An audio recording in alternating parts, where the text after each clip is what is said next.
back at the Just Sawdust workshop. I've got all my spare boards that I could find and all the spare aluminium that I could find. Old parts from table saws that had gone broke, well, years ago.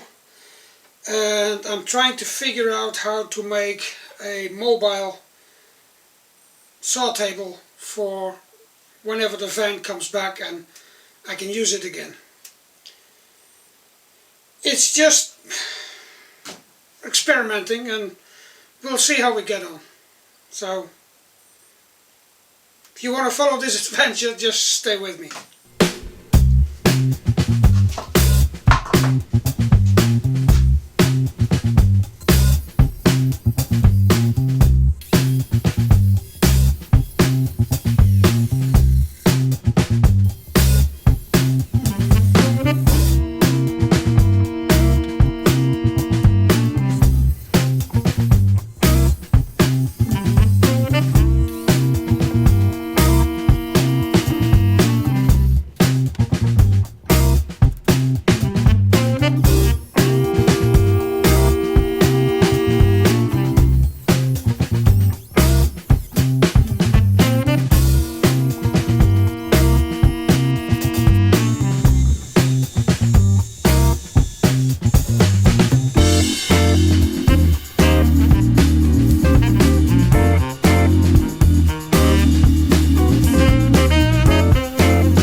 It's finished, my portable 20-volt table saw. I have to warn you about what I did. I took apart a charger to put on here, and I had to put a few extra clips in it, contacts in it, because it doesn't charge the same way as it takes the power out of the battery, because it's using different kinds of clips for it. But if you do it right, it will work. Now, needless to say that all warranty on that tool is gone. So I'm not gonna explain into detail what wire I did otherwise, because in fact you shouldn't. But if you want to make something, sometimes you gotta break the rules. But remember, warranty is gone on the tools. It works fine. I've got the sliding table, which will do, if I go all the way back, around 60 centimeters to the blade, and works really well, and it's just running on one of these big old drawer slides that I had laying around, and for this kind of work works absolutely fine. All the parts are inside the saw, so I can put the fence on when I need to. I can do 17 centimeters wide, so when I've got the fence all the way as far as it goes, I've got 17 centimeters, and it goes all into the saw itself, so everything can be stored away, and it's keeping this little box. I think it's ready as it is, although I would like to have another knob on here, because it's an M8 thread in here, and that means that you have to turn the knob a lot to raise the blade. It would be nice to have a little wheel there, but maybe I'll find one someday. But it works for now, and for the things I'm going to use it as a mobile thing in the van, whenever the van comes back from repairs, then it will function as it should be. It's mostly going to be used to do little things. Maybe I'll visit somebody and they've got like an old box or something, or an old tin can, and I'll make them a recycled box guitar on the spot. And that's why I want to have the tools inside the van. Might do some touch-ups on the paint, and there's one place that I'm not happy with, and that's this back here that's open. So I don't know, maybe it needs another little aluminium plate on here, but it had to be cut out, because of course, let's see, we can still use the miter slots, so it would be nice to well, have it function. I could make like a little sled on it or whatever, so yeah. For now I would say do some woodworking. It's a nice way to spend your time. Be creative. Do some recycling. It's an even better way to spend your time. and see you all in the next video. At the logo.